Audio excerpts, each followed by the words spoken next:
Thank you so much for being with us. On behalf of the Syrian American Forum, المنتدى السوري الأمريكي, I would like to thank you all for attending our event this evening. As you all know, Virginia State Senator Mr. Richard Black is one of the few brave voices who supported the Syrian people from the very beginning of the war on Syria. So please help me welcome him. Thank you for being with us.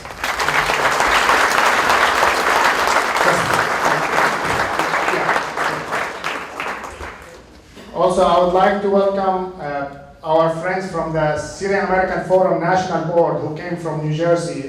We have Dr. Riyaz Musa, we have Ghalib Mahani, thank you. We have Karim Matar, and we would like to thank Mr. Rizal Aboud from Al Mayadeen for being with us. Also, I would like to welcome Father Timothy for being with us. Thank you so much. This is a great honor. Honestly, I'm really touched. I'm really honored to have Senator with us. We really need to do something. We are here because we believe that we can make a difference. To have someone who is brave enough to go to Syria and visit Palmyra, then to come and visit us here, it's really a big event for us. So I would like to thank him again, and I'm going to have Salah Asfoura, the president of the New England chapter, just say a few things. Thank you, Salah.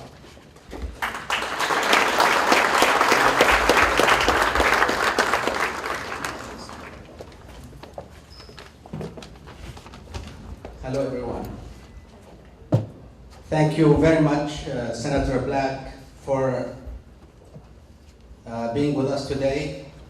We in the Syrian American Forum, in the Syrian American community, appreciate you and the stand you have taken on Syria and your support for the Syrian people in their struggle against terrorism and to preserve the unity of their country.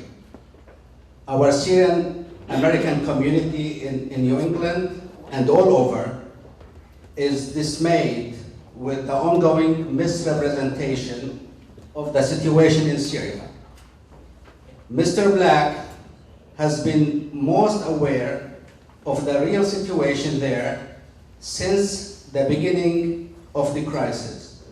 His visit to Syria represents a breakthrough in the thinking of American politicians. We are sure it took a lot of courage from Mr. Black to travel to Syria, an active war zone, to lay a hand on reality in contrast to what we see in the media. We appreciate the risk you have taken to experience the situation there in person and to find out more about the truth. Please, let's all welcome Mr. Black for his presentation. Thank you.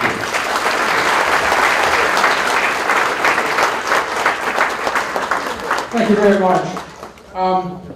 Let me just give you a couple words about my background. I'm not some anti-war activist. I fought with the United States Marines in Vietnam. I was wounded attacking communist positions. Both of my radio men were killed right next to me. I also was a pilot. I flew 269 combat missions. Came back with bullet holes in the plane 4 times. I will tell you though, while that's a pretty good record in the United States military, it is petty cash relative to the enormous heroism of the Syrian military forces. And I think all of the honor goes to them because I was there for a year fighting. And while it was very fierce combat, they are there year after year after year. And so they deserve great credit.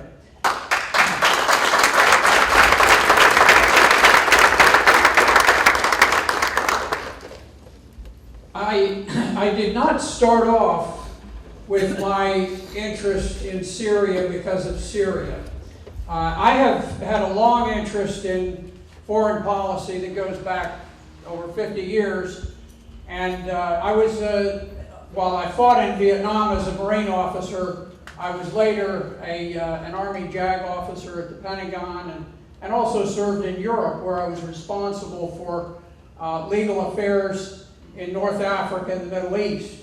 And so while I did not personally travel, I had a very fine international affairs officer who would give me reports on what was going on in Saudi Arabia and in Egypt and various places. And it was kind of an eye-opener, particularly when it came to Saudi Arabia. That is a different kind of a country. Okay, let me get started, because what I want to do is to go through the background on the Syrian war, and at the very end some recommendations that I have, and perhaps we can go into a discussion. I apologize that it's a bit long, but it is not only sort of an overview of the war, but a little bit of my trip to Syria, which ended the end of April of this year. A wonderful trip over there. I spent a couple of hours during the trip, actually towards the end of the trip, with President Bashar al-Assad, and one of the most delightful things is that I felt like I had known him, because I do what I call open source intelligence, where I study everything. I mean, propaganda from the left, propaganda from the right. I study things from Syria, from Israel, from Iran, from Russia, from Britain, from the United States, and you synthesize it all and you begin to form a very clear picture. I did this when I had a top secret compartmentalized clearance with the Army, and interestingly, while I'd be briefed on top secret matters, there was never a single thing they briefed me on that I did not know about and understand before I ever got the briefing. So this is very much the same way that I do things with Syria, and it began with an examination of Libya. And when we attacked Libya, I thought, what a strange thing.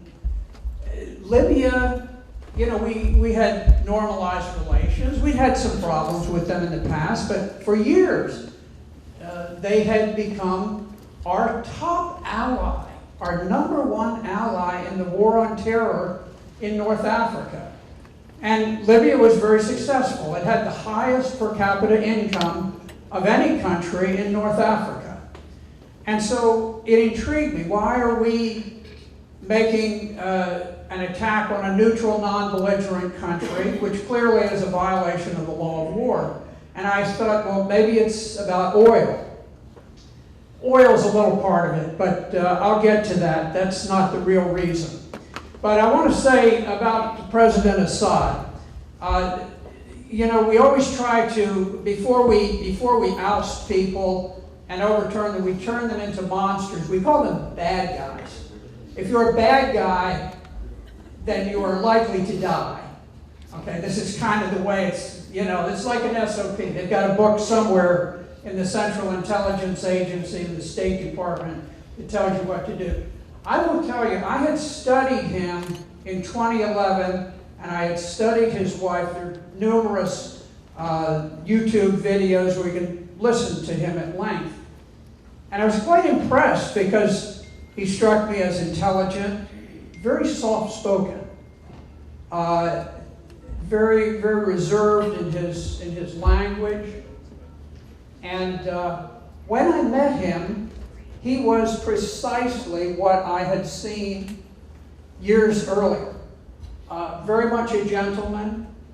And then at a certain point I said, I was so impressed. I had watched the videos of you, and I had watched the videos of your wife. I said, I'm so sorry that I'll be unable to see her. And then as we continued our discussion, Asma al-Assad showed up, I have to tell you, of all the first ladies on earth, she has to be the number one.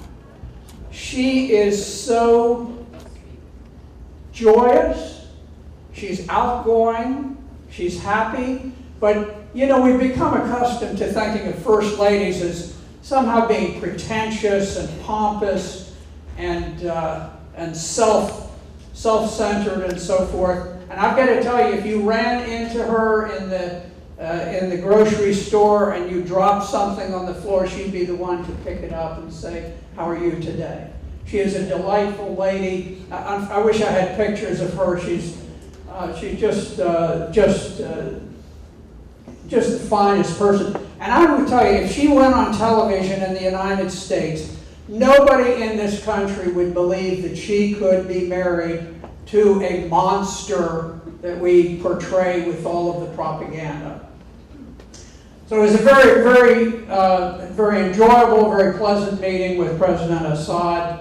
And of course, I've had correspondence with him, which shook the whole world. When I wrote to him in 2014, everybody said, "How can you possibly write a letter to a dictator who's done this and that?"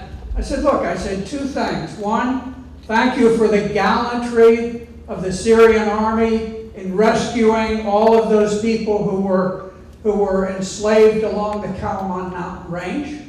And number two, I said, I cannot explain to you why the United States, that lost 3,000 people in the 9/11 attacks from Al-Qaeda, is now supporting Al-Qaeda and turning them loose to terrorize the people of Syria. And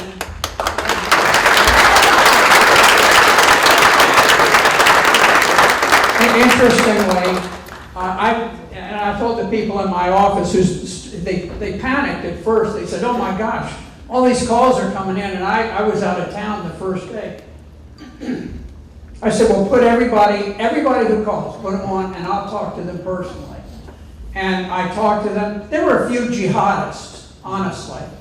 But even they, they realized that I understood exactly what was going on. And most of the people would end up by saying, I really didn't know that was going on. And by talking to all of these people who obviously had a great passion and interest, all of a sudden it began a thought process that really has reverberated around the world and hopefully will result in success in the end.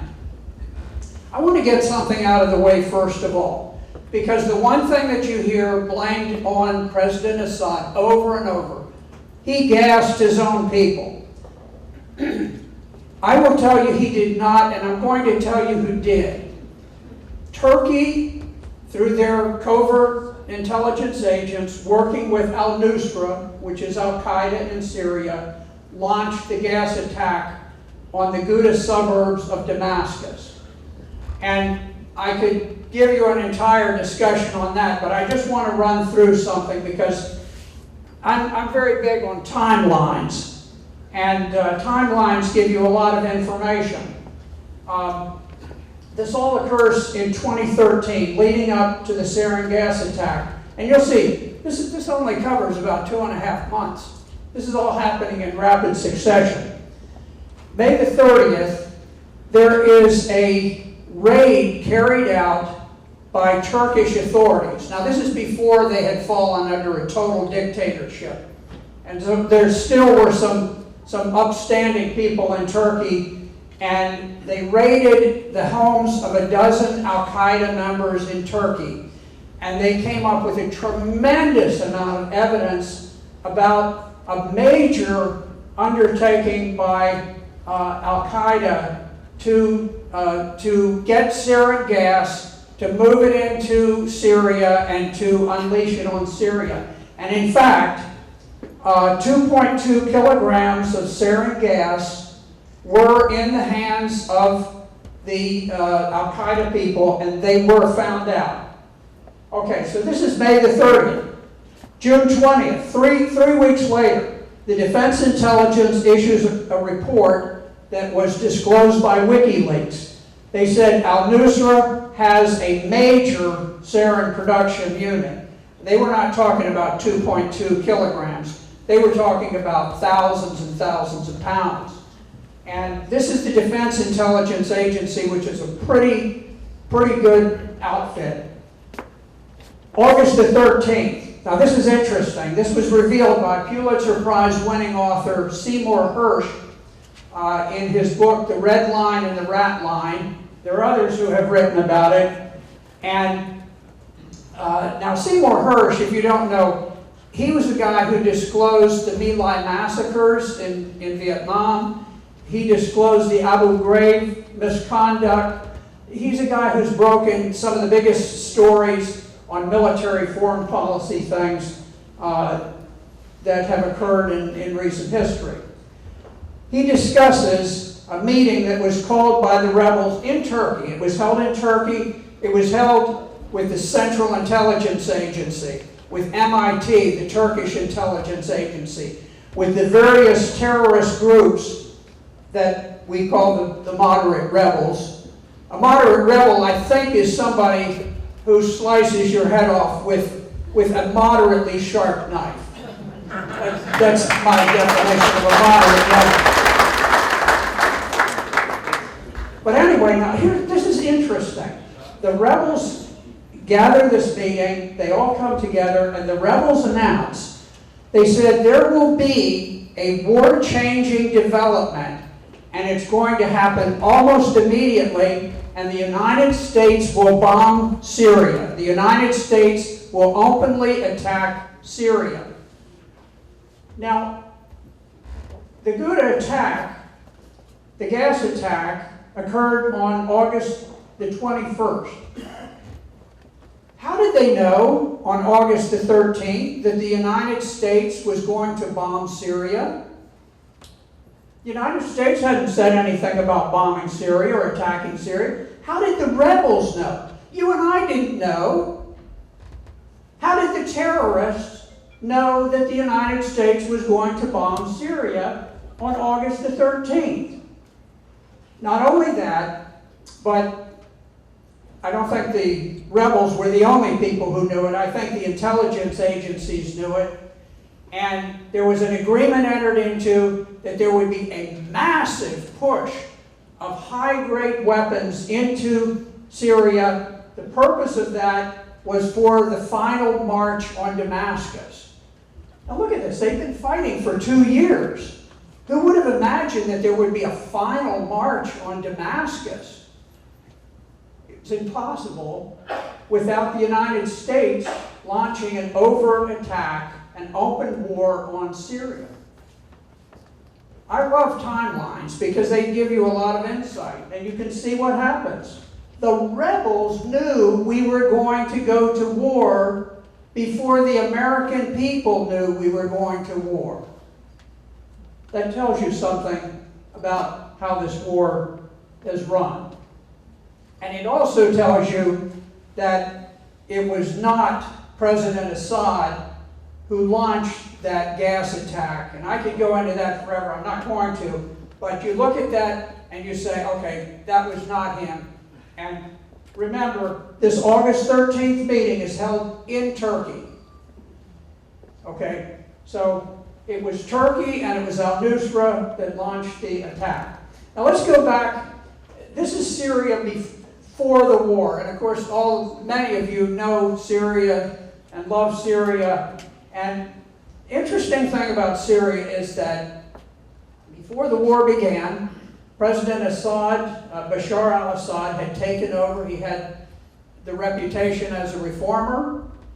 He was going to further increase citizen participation. He was going to root out corruption. And he made a really fine start on doing all of the things that he had planned. He was very excited. He and his wife, they just were excited about the opportunity to make Syria a great nation. At that time, Syria had the greatest women's rights and the greatest religious freedom of any nation in the Arab world.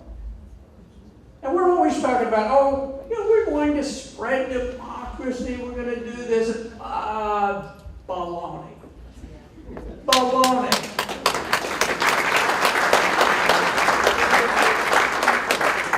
Absolutely no truth to it. And so we took a country that was at peace.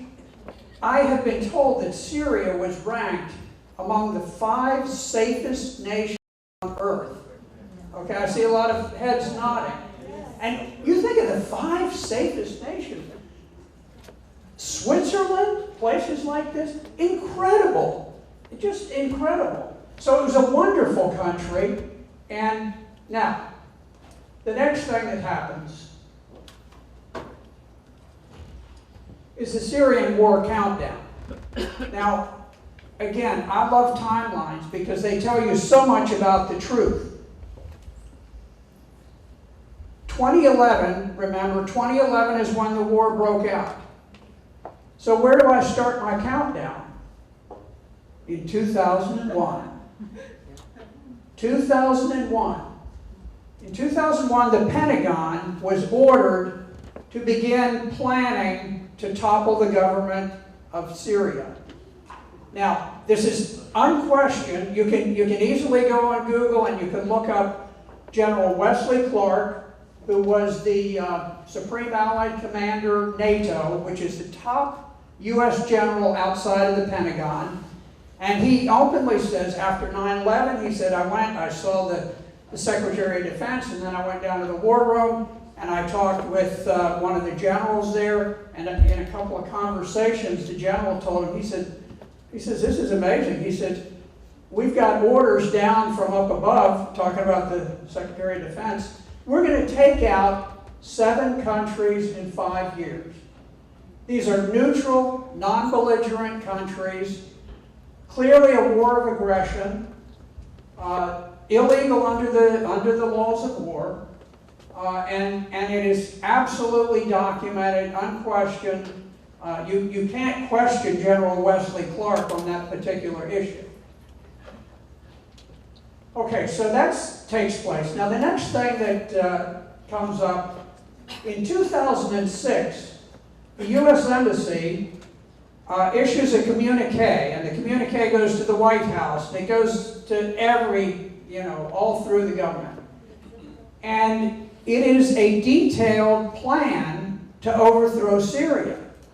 Now again, Syria's at peace. It's not at war with anybody. It's had 40 years of peace with Israel on the Golan Heights. President Assad had withdrawn Syrian troops who had long been stationed in Lebanon. But it's a very sinister communique. It was released by WikiLeaks, so you can see the actual communique. Very reliable. The 2 things that really stand out to me is, one, they said, President Assad has come in as a great reformer, and as a result, there is such confidence in him. Now, these are my words. They couch it in a little different, little more cynical language. But basically what they were saying is he has been so successful at bringing direct foreign investment into Syria that the Syrian economy is doing well and the people are excited about what's happening. We've got to undercut that. We've got to somehow smear the image of Syria so that we can destabilize the government, which is the objective. The other thing that really is deeply troubling is they talked about the need to create religious divisions. And many of you know far better than I that Syria, a part of the Syrian culture, has been this unique tapestry of religious harmony, where people of very divergent religious faiths have gotten along, for centuries. And not perfect, but considering the Middle East, it's extraordinary. And the idea that the United States Embassy is saying we need to shatter that sense of love and cohesion among the people and create religious frictions. very, very shameful on the part of the embassy. Okay, now, Hillary Clinton has become the Secretary of State. I think it was 2009. We're ready. We're ready to implement. The Syrian, or the Libyan uprising, which was inspired by the Central Intelligence Agency, MI6, and French intelligence. They convinced Omar Gaddafi or Colonel Gaddafi to release the most dangerous Al-Qaeda prisoners as a show of good faith. When he did that, because he would do virtually anything he was asked, they immediately used those people in Benghazi to instigate an uprising. And the typical way that it's done, it was done in Libya, it's been done in Syria, is you get demonstrators going, and then you have snipers. And the snipers kill a demonstrator. And then the snipers kill a police officer. And then a demonstrator, and then a police officer. And before long, the police think the demonstrators are opening fire on them, and vice versa. And everybody shoots, and before long, you create a revolution out of an ordinary demonstration. Imagine in this country if you had a group that were protesting against the availability of guns, or a group that was protesting in favor of the Second Amendment and saying that guns should be available. And they're out there, they're not trying to topple the government, but what they're trying to do is make a change. And imagine then if someone put a sniper up and all of a sudden started killing police and killing the demonstrators, what effect it would have. Well, this is the effect it had in Libya. So again, I'm wondering, why are we after Libya? Was it the oil? No, it wasn't. There's not enough to make it worth doing all of this. What it was is that we were ready for the Syrian war to break out. We knew that with the tremendous strength and stability, the popularity of President Assad, the strength of the army, that it was going to take an enormous military force to topple this country. You couldn't very well have the CIA and the State Department go to the Appropriations Committee and say, look, we got this country, and it's one of the 5 safest countries on earth. It's got the best women's rights, the best religious freedom of any Arab country. It's friendly towards the United States. We must destroy them, tear them limb from limb. Please give us appropriations so that we can buy weapons. And we want to hire, by the way, we want to hire Al-Qaeda, which attacked the Twin Towers, to do it. Well, that would have been a rough sell. That would have been a real tough sell. But they worked around it. What they did is they orchestrated the Libyan uprising because Colonel Gaddafi had an enormous arsenal of high-grade, modern military weapons. We said, we're going to set up a no-fly zone, and as soon as we did, we bombed that country into the Stone Age. They don't even have a government in Libya today. At one point, the so-called government had to meet on a ship offshore because they couldn't control a 10-acre square of the country, and we call it, oh, this is a government. So we utterly destroyed Libya, and even before Colonel Gaddafi was murdered, and he was murdered, they turned over an airfield in Libya to the Turks, and the Qataris began sending planes and shipping weapons into Turkey to be used in Syria. Okay, what are the causes of the war in Syria? What sort of lies at the heart of it? The media tells us it's a domestic uprising, that people just got upset with Bashar al-Assad. They thought he was a tyrant, and also he gassed his own people. Well, we know he didn't gas his own people, Okay? And I don't think that any of you have heard from any large number of people that he was really viewed as a tyrant. This, I got to tell you, you meet this guy and you say, this guy ain't a tyrant. I mean, this is not the kind of guy that you can paint very easily as a tyrant if you meet him, if he's allowed to speak to the American people, the American press. You just couldn't sell it. So, no, it was not a domestic uprising at all. But there were two things that worked. And one was there was a very serious dispute over oil and gas pipelines, particularly gas pipelines. The other thing, and this is very troubling and I think threatening to the entire world, the whole civilized world, was the weaponization of religion. We had started this under President Ronald Reagan, whom I love dearly and have great respect for, but he made a mistake when he organized Al-Qaeda to bring down the Soviet Union in Afghanistan. They were called the Mujahideen.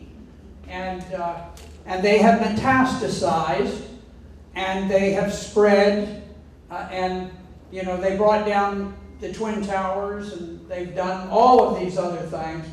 And it is the fact that we have backed the Saudi Arabians in promoting this most vile and despicable type of Islam called Wahhabism. And it's the Wahhabism that's being spread around the world that is causing terrorism everywhere.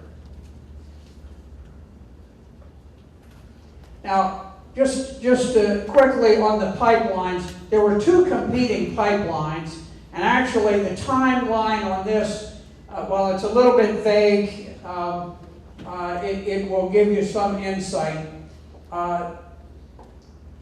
Qatar, which is essentially a bunch of barren sand dunes with gas wells. I mean, I was in Qatar and I asked the driver, I said, take us to the old part of Qatar.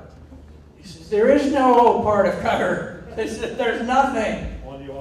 So basically huge sand dunes. I mean, Qatar is, I mean, and I don't mean to be too critical of the country. If it were not for the politics, you wouldn't hear me say this. But it is nothing but sand and gas wells. Well, Qatar approached President Assad and they said, look, we want to run a gas pipeline through Saudi Arabia, through Turkey, or through Syria into Turkey, and we want to supply gas to the European market. Very big deal, because that's 99.9% of their gross national product is gas. Right now it's provided to Asia, but they wanted to provide it to Europe. And so they went to Assad. He said, no, I can't do that. I've got close relations with the Russians, who have supported us on many things, and with Gazprom, which has helped us with the development of our oil and gas. They did not like that. That's 2009. Iran then came in 2011 and said, look, we want to run a pipeline. Now, these arrows are not precise. They just give you the general idea. There's actually the Pars gas field that lies in the Persian Gulf between Iran and Qatar. They both draw gas from it.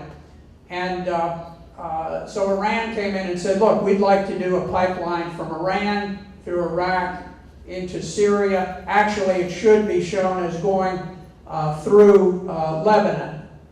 And then perhaps they would do liquefied natural gas and export it from there.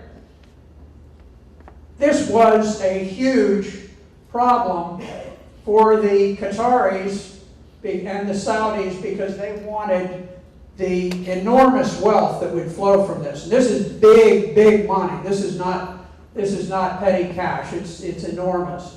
So this was a triggering event. I think maybe to a certain extent it was the last straw for the Saudis and the Qataris that made them decide, okay, we're going to use our terrorist weapon and overthrow Syria. Now, hopefully, I think in my bag, I think I've got some references that I can give to you. One of them is an excellent article by Seymour Hersh. It's called The Red Line and the Rat Line. And the red line, of course, was President Obama's threat: if you use poison gas, we will go to war with you. The other thing was the rat line, which was the weapons line, which I've described for you briefly. This just shows it. Basically, the arms flowing. Qatar flew the aircraft into Libya, picked up captured Libyan weapons. The Libyan weapons were transported into Turkey, and from Turkey they were driven across the border into Syria, along with the jihadists to operate them.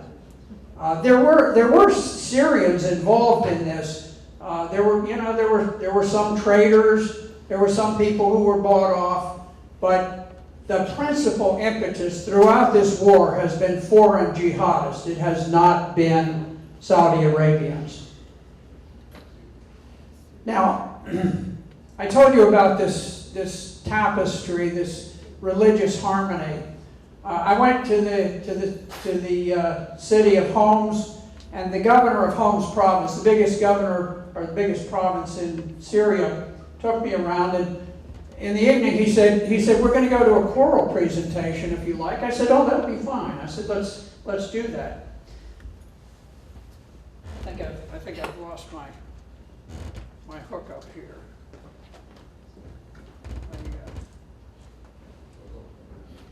Okay, I think we're back on. Okay,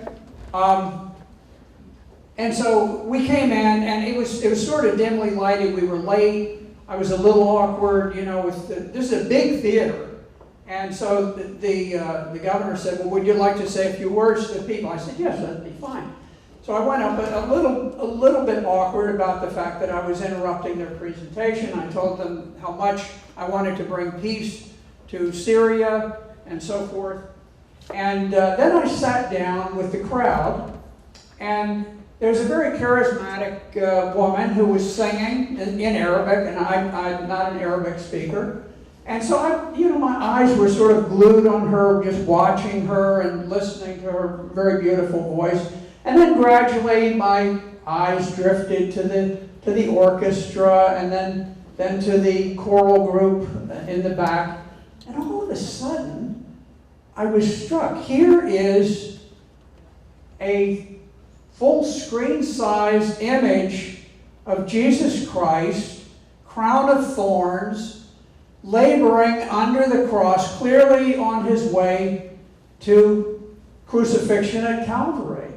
And I leaned over to the wife of the Homs governor, who is Muslim, and I said, is this a religious or a Christian theater? She said, oh no. She said, this is a public theater. We do all sorts of presentations here. I said, in the United States, you probably would not be seeing this. Father, you understand what I'm saying? And she said, there are lots of Muslims in the audience here. And she said, the choral group includes a great number of Muslims, and they're singing about the crucifixion, the death of Christ and the arisen Christ. And again, it's this thing that Americans really cannot quite fathom, this religious harmony, this ability to get along together. And here she is, and here is Christ on the cross. This is in Homs, which is easily 80% Muslim. And I ran into this over and over again. It was just an amazing thing, which is part of the beauty of the culture of Syria.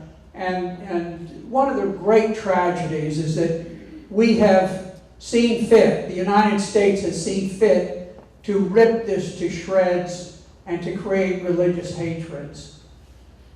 Now, we went out to Palmyra, and the Syrian army had an enormous victory over ISIS in Palmyra. Amen.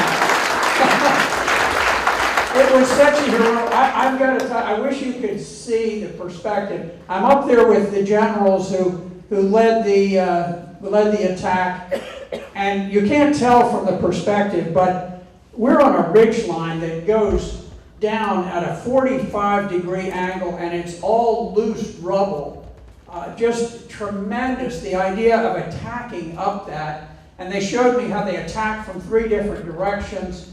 And then they showed me something that stuck out in my mind.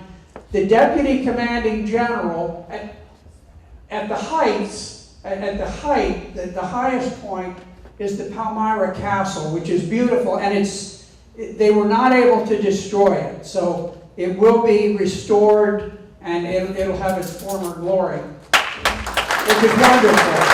It's a gift of humanity. But the deputy commanding general, a Syrian general, died at the foot of the fortress trying to capture it. And I wonder today, in today's military, the new modern liberalized military in the United States, how many general officers would lead the attack up a 45-degree angle and personally go to the foot of that fortress and look up and face the guns? Very few.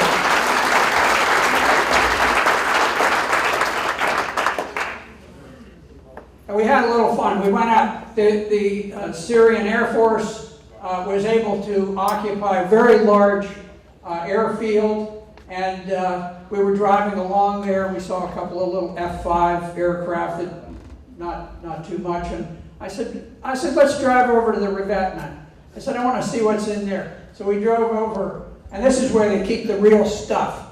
And this is a huge attack jet. It's a big aircraft, and that's the pilot up there, and very, very fine air crew and pilots.